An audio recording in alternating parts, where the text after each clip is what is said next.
Revelation 726. From the 29th of December 1938. Fate, not an obstacle to cognition. Free will. See, my child, in closest connection with my creation are the innumerable, far-branched and nevertheless again and again interlocking events, which you call coincidences. Only a director of all things and all events can bring it about that the creation and all work in the universe goes its orderly course, and in this connection it will become clear to you that you cannot escape your destiny determined for you by me for this life, and that is what then makes you believe that you only always have to carry out what is determined for you since eternities. On the one hand you must, but you are never forced by worldly events to adopt a certain belief, or a certain spiritual attitude. This will be left entirely up to you, and every worldly event, whether it seems pleasant or unpleasant to you, truly gives you enough possibilities to reach the right knowledge.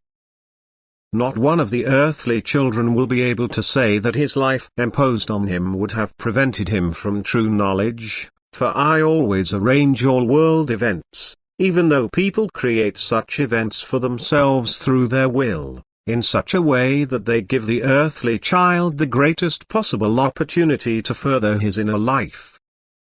Thus it can happen that in the midst of the greatest and most painful events, the true relationship of the earthly child to the Father is established far sooner than in a carefree existence. That however also in this, a child can reach the Father, if the events of the environment are respected and the heart is not hardened and its eye is put far into the foreground. I truly give all my creatures what is best for them into the hand, because my constant care is only for the final return of my creatures, and hence is my love and wisdom also anxious to let man go the way which offers him the greatest possibility to come close to me. And therefore people experience daily and hourly this my care, with every step they walk along the earthly way marked out by me. How they now use the possibilities is completely up to them. Free will is then active.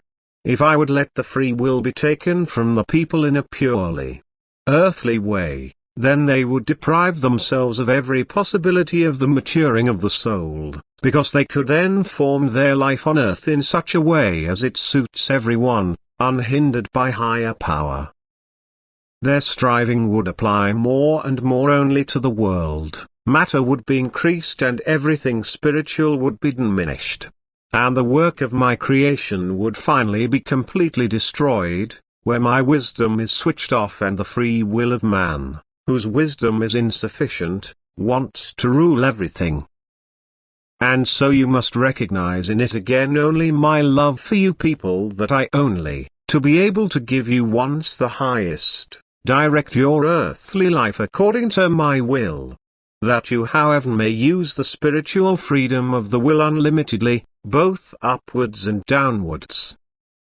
Sometimes you also have your earthly fate in your own hand and can shape it as you like, but also then the circumstances and events will always meet you so that you have the same possibility for your inner shaping. Whether you have chosen the fate for yourselves so or so. That you can therefore apparently certainly create other living conditions for yourselves through your own will, but you still have to go the same course through suffering and worry if this is intended for you by me for the purpose of spiritual progress. If you always base everything what approaches you on this realization, then you will soon leave yourselves to me in full confidence and establish the right relationship of the child to the Father, which is the first condition to fulfill the earthly task right in the spiritual sense. And therefore all spiritual experiences will never be dependent on the earthly life situation, but each one will offer enough opportunity for the earthly child to submit to my will and so draw the greatest benefit for his soul. And therefore the objection is invalid that the earthly activity or task does not allow a deepening into spiritual knowledge, because I guarantee the former to everyone, but the latter is left alone to the free will of man. Amen.